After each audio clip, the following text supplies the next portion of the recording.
ધોરણ 11 ગુજરાતી પ્રથમ ભાષા એની વાર્ષિક પરીક્ષાની બ્લુપ્રિન્ટ જોવાના છે અને 80 માર્ક્સનું પેપર ક્યાંથી પૂછાઈ જોઈશું. ગુજરાત માધ્યમિક અને ઉચ્ચતર માધ્યમિક શિક્ષણ બોર્ડ દ્વારા બ્લુપ્રિન્ટ આપેલી છે, એટલે સંપૂર્ણ સાચી બ્લુપ્રિન્ટ છે અને આ પ્રમાણે તૈયારી કરજો, તમને કોઈ પણ જાતની મુશ્કેલી ન થાય. વિભાગ એની અંદર 16 માર્ક્સ, વિભાગ બી પણ 16 માર્ક્સનો, વિભાગ સી 18 માર્ક્સનો, વિભાગ ડી 10 માર્ક્સનો અને વિભાગ ઈ 20 માર્ક્સનો. ટોટલ 80 માર્ક્સનું આ પેપર છે.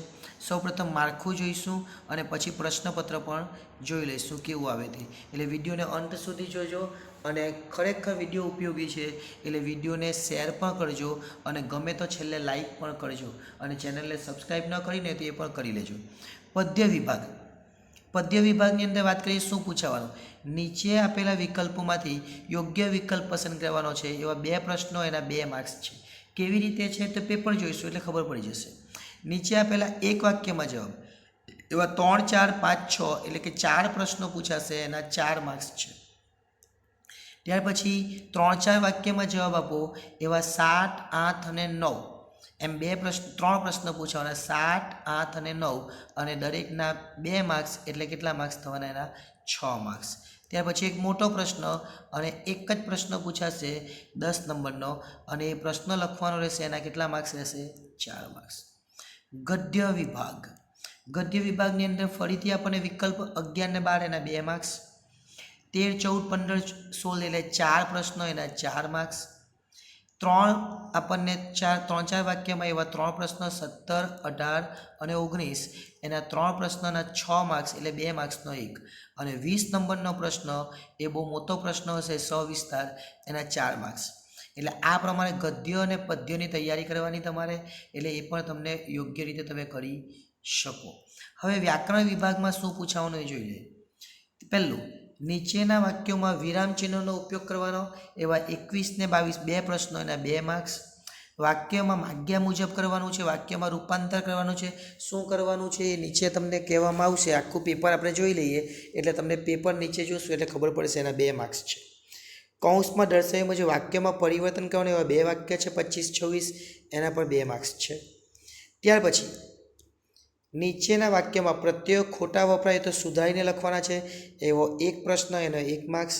રૂઢિપ્રયોગવાળો 1 પ્રશ્ન, એનો 1 માર્ક્સ. અ અને બ સમાનાર્થી શબ્દો આપણને પૂછે 2, એનો 1 માર્ક્સ. રૂઢિ વિરોધાર્થી શબ્દ, એના 2 પ્રશ્નો, એના 2 માર્ક્સ. શબ્દ સમૂહ 2 એના 1 જ માર્ક્સ. બધાને 1 માર્ક્સ જ રહેશે, 2 પૂછશે. તળપદા શબ્દો 2 એનો 1 જ માર્ક્સ. સંયોજક શોધીને લખવાના 2 એનો 1 માર્ક્સ. વિભક્તિ કઈ વપરાય એ શોધવાની 2 માર્ક્સ. જોડણી સુધારવાની 2 માર્ક્સ. શબ્દ અનો અર્થભેદ શોધવાનો છે, એના 2 માર્ક્સ અને છેલ્લે અર્થ લખવાનો છે, એવા 2 પ્રશ્નો છે, એના 2 માર્ક્સ છે. અર્થગ્રહણ જોજો, પદ્યાર્થ ગ્રહણ આપશે, એના 5 પ્રશ્નોના 5 માર્ક્સ. ગદ્યાર્થ ગ્રહણ આપશે, 5 પ્રશ્નો પૂછે, એના 5 માર્ક્સ. બહુ અગત્યનું ને સારું છે આ. વિભાગ ઈની વાત કરીએ. નિબંધ લેખન 10 પ્રશ્નો 10 માર્ક્સનો નિબંધ છે, એટલે 3 નિબંધ આપશે, એમાંથી 1 લખવાનો. અહેવાલ લેખન ખૂબ જ અગત્યનું, એના 5 માર્ક્સ અને વિચાર વિસ્તાર એના પર 5 માર્ક્સ. એટલે છેલ્લો જે વિભાગ છે એ વિભાગ આપણા માટે 20 માર્ક્સનો થવાનો છે. હવે પેપર જોઈએ, એટલે પેપરમાં તમને વધારે આઈડિયા આવશે કે કેવું પેપર આવવાનું છે. જો પ્રથમ ભાષા છે એની વાર્ષિક પરીક્ષાનું પેપર છે, પહેલું વિભાગ એ જોજો. એમાં પહેલાં જ 2 તમને વિકલ્પો પૂછવાના, એ વિકલ્પના કેટલા માર્ક્સ? 2. ત્યાર પછી આગળ વાત કરીએ એ પ્રમાણે આપણને એક વાક્યમાં જવાબ એવા 4 પૂછવાના, એના 4ના કેટલા માર્ક્સ? તો 4 માર્ક્સ. 3-4 વાક્યમાં જવાબ આપો, એવા 3 પૂછવાના, 7, 8 ને 9 છે, એના 6 માર્ક્સ.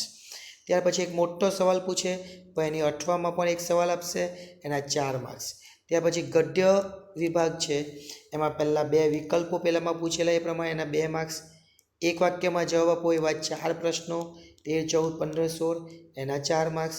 ત્યાર પછી જે મોટા પ્રશ્નો છે, જે 3-4 વાક્યવાળા, એવા 3 પ્રશ્નો, એના 8માં પણ એકાદ પ્રશ્ન આપશે, કદાચ નહીં પણ આપે કોઈક વાર, એના 6 માર્ક્સ. ઉપર આપ્યો કે એ જોઈ લઈએ.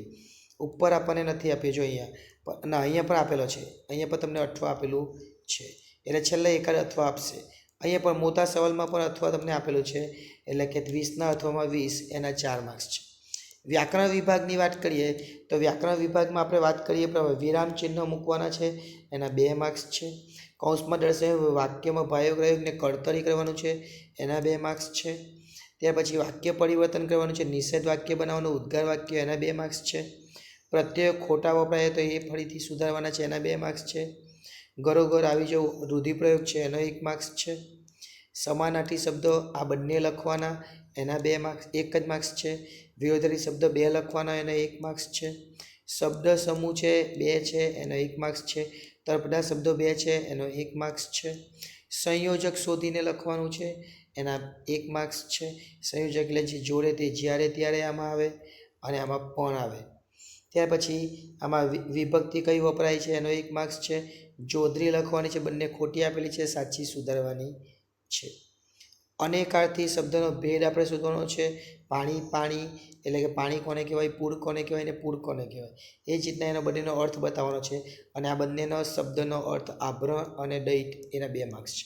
અર્થગ્રહણ એટલે આપણે વાત કરીએ એ પ્રમાણે તમને આ રીતનો એક ફકરો આપી દે અથવા કવિતા જેવું આપી દે અને એના 5 પ્રશ્નોના જવાબ આપવાના છે. એ જ રીતના એક ફકરો આપેલો છે, એના 5 પ્રશ્નોના જવાબ, એ તો તમને મળી જ રહેશે. કદાચ તમને એક જ પ્રશ્નનો જવાબ નહીં આવડે, અને એ એટલે કયો, યોગ્ય શીર્ષક. બાકીના 4 તો તમને અંદર મળી જ રહેવાના છે. આમાં પણ 4 મળી જ જશે, યોગ્ય શીર્ષક કદાચ નહીં આવે. લેખન સજ્જતા તો તમારી ઘણી બધી કેળવાયેલી હશે જ. 2 નિબંધની જગ્યાએ 3 નિબંધ આપવાના છે, અને એના કેટલા માર્ક્સ છે, 10 માર્ક્સ, લખવાનો 1 જ. અહેવાલ લેખન છે, એના 5 માર્ક્સ છે. અને છેલ્લે વિચાર વિસ્તાર છે, એના 5 માર્ક્સ છે. બધું 100 શબ્દોમાં જ લખવાનું છે. જો આ પણ 100 શબ્દો, પરંતુ નિબંધ 200 શબ્દોમાં લખવાનો છે. એટલે આ હતી ગુજરાતીની બ્લુપ્રિન્ટ. આ પ્રમાણે તૈયાર કરજો એટલે કોઈ મુશ્કેલી થાય નહીં. વિડીયો ગમ્યો તો લાઈક કરજો અને ચેનલને સબસ્ક્રાઈબ પણ કરી લેજો. આભાર.